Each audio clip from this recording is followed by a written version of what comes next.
Did you know that one of the greatest footballers in history spent more than 2 decades chasing a single trophy?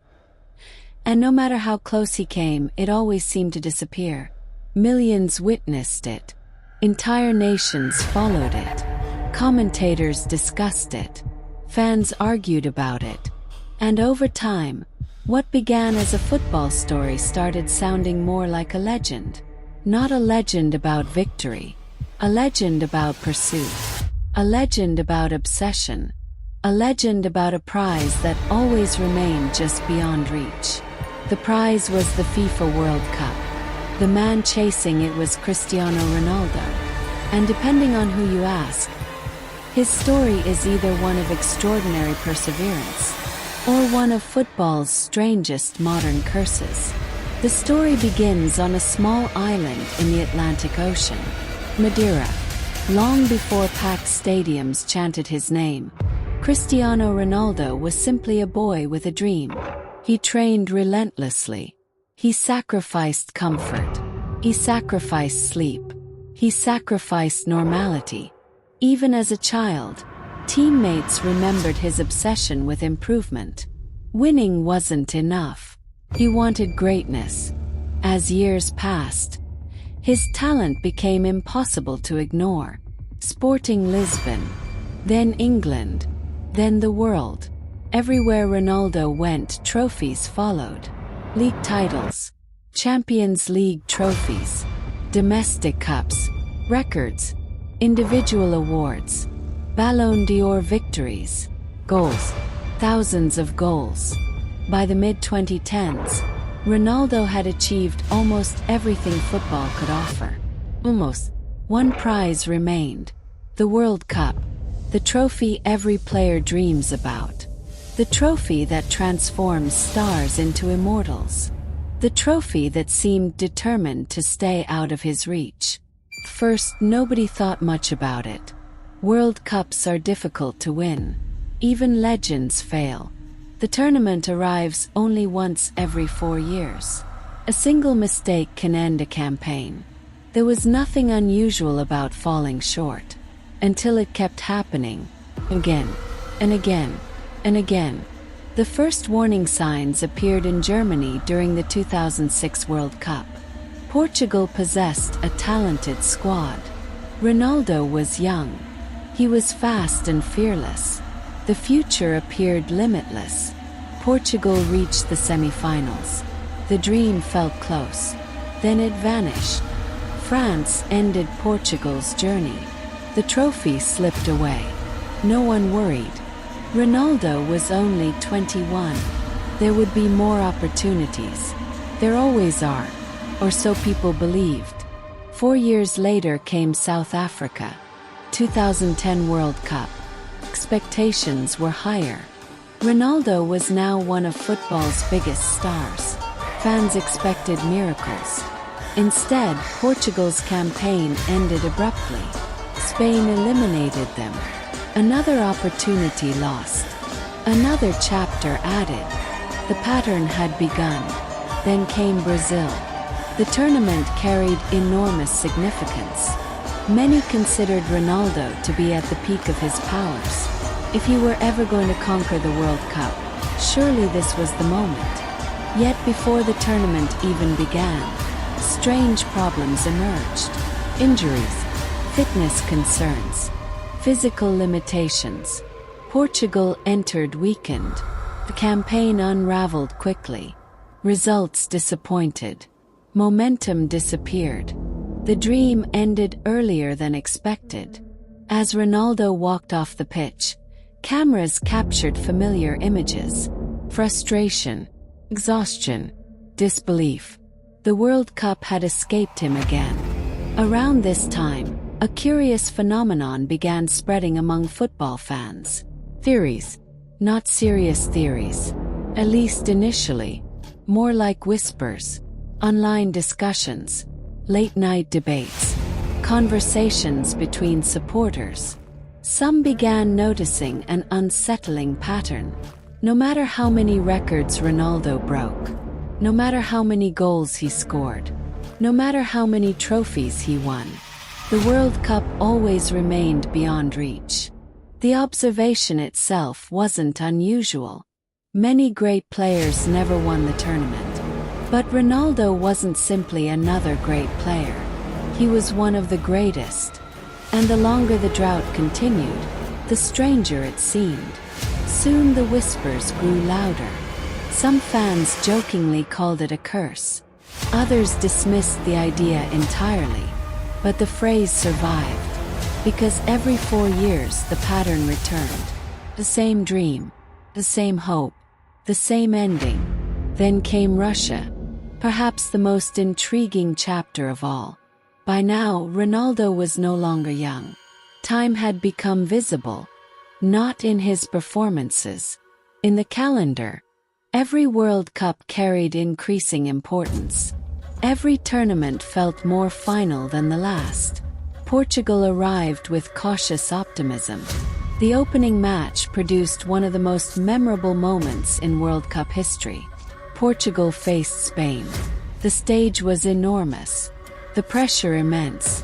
Ronaldo responded with a masterpiece. Hat-trick. 3 goals. One unforgettable performance. The football world erupted. Social media exploded. Commentators hailed it as legendary. Some supporters believed they were witnessing the beginning of something special. Perhaps the curse was finally breaking. Perhaps destiny had changed. Perhaps history was about to be rewritten. Then the momentum disappeared. Portugal advanced, but not far enough. Uruguay ended the dream. Once again, Ronaldo left the tournament without the trophy. Another chapter. Another near miss. Another unanswered question. Why? The more people searched for explanations, the more mysterious the story became. Analysts pointed toward Portugal's squad depth. Others blamed timing. Some focused on tactical limitations. All reasonable explanations.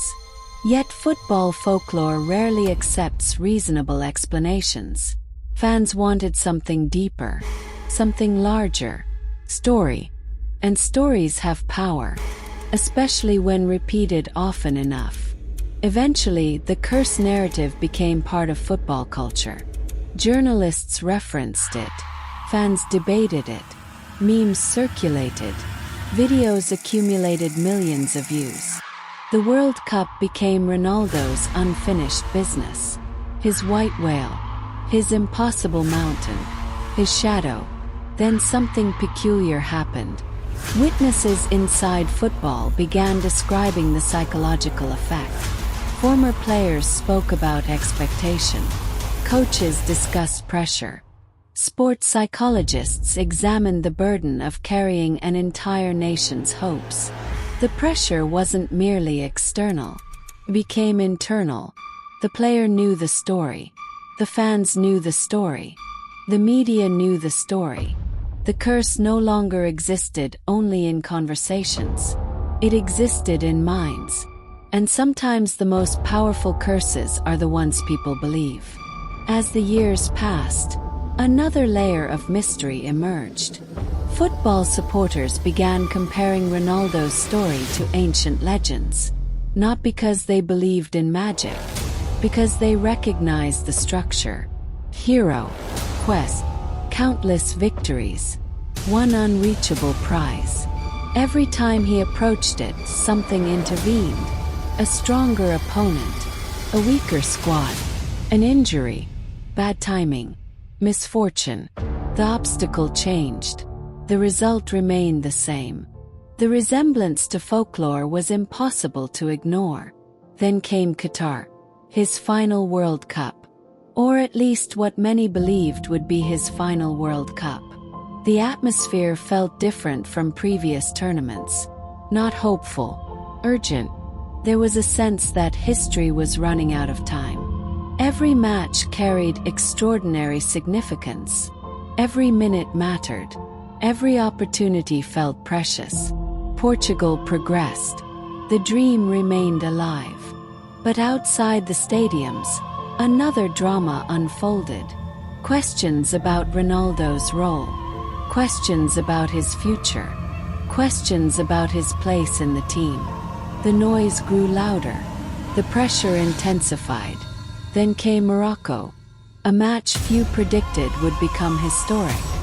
The stakes could not have been higher. A place in the semi-finals, a chance to move closer than ever before, a chance to silence decades of discussion, a chance to finally escape the curse. Instead, history took a different path. Morocco won, Portugal fell. The dream ended, and one image immediately became iconic. Cristiano Ronaldo walking toward the tunnel, lone, tears visible, the realization settling in. The World Cup was gone again, perhaps forever. The footage traveled around the world within minutes. Millions watched, millions understood. Regardless of loyalty, regardless of rivalry, regardless of opinion, everyone recognized the moment. It was the end of a chase that had lasted nearly 20 years. Or was it? Because football stories rarely end cleanly. Even after the tournament, debates continued. Some insisted the curse never existed. Others believed the evidence was undeniable. 5 World Cups, 5 attempts, no trophy. The greatest scorer of his generation unable to capture the sport's ultimate prize. The mystery survived, not because it lacked explanations, because it had too many. Every explanation solved one problem while creating another. The result was uncertainty.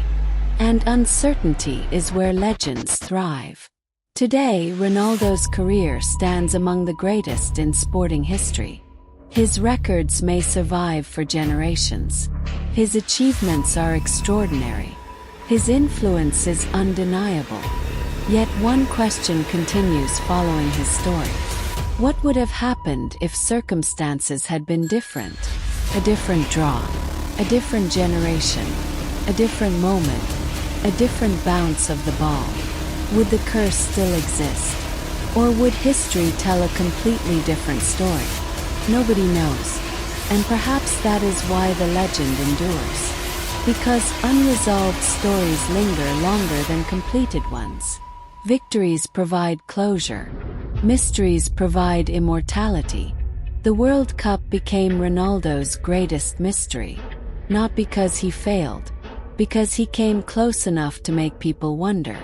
Close enough to dream. Close enough to believe. Close enough to keep asking questions long after the final whistle. Some football legends are remembered for the trophies they lifted. Others are remembered for the trophies that escaped them. And sometimes those are the stories people never forget. Because every generation creates its own myths, its own heroes, its own curses, its own impossible quests. And among modern football's greatest legends, few are more fascinating than the story of Cristiano Ronaldo and the World Cup. A pursuit that lasted decades, a dream shared by millions, a mystery still debated around the world. And if football folklore is to be believed, somewhere inside every World Cup stadium, the shadow of that unfinished quest still remains, still waiting and still watching, reminding future stars that greatness alone is not always enough. 'Cause some trophies are won, some trophies are lost, and some become legends. But unlike many football legends, Cristiano Ronaldo's story may not be finished. Because somewhere under the bright lights of another World Cup stadium, the possibility still remains. The possibility that the curse was never real. The possibility that history has one final surprise left to reveal. And if that moment ever comes, everything people believed about this story could change overnight. For years, fans have debated the same question. Was it bad luck? Was it timing? Was it pressure? Or was Ronaldo chasing a trophy that simply refused to be caught? Now the debate continues, because as long as there is another opportunity, there is another chance to rewrite history. And perhaps that is what makes this mystery so fascinating. Not the defeats, not the heartbreaks, but the fact that the ending may still be unwritten. If you enjoy real-life mysteries, football folklore, and the strange stories hidden behind the world's greatest sporting events, subscribe, leave a comment, and turn on notifications so you don't miss the next story. And now we want to hear from you. Do you believe Cristiano Ronaldo will finally lift the FIFA World Cup before his career ends? Was there ever a curse at all? Or is this simply the cruel nature of football? Leave your answer in the comments. Defend your opinion. Challenge other viewpoints. Because one day, this story will receive its final chapter. The only question is whether Cristiano Ronaldo will become the man who broke the curse, or the greatest player ever remembered for the trophy that escaped him.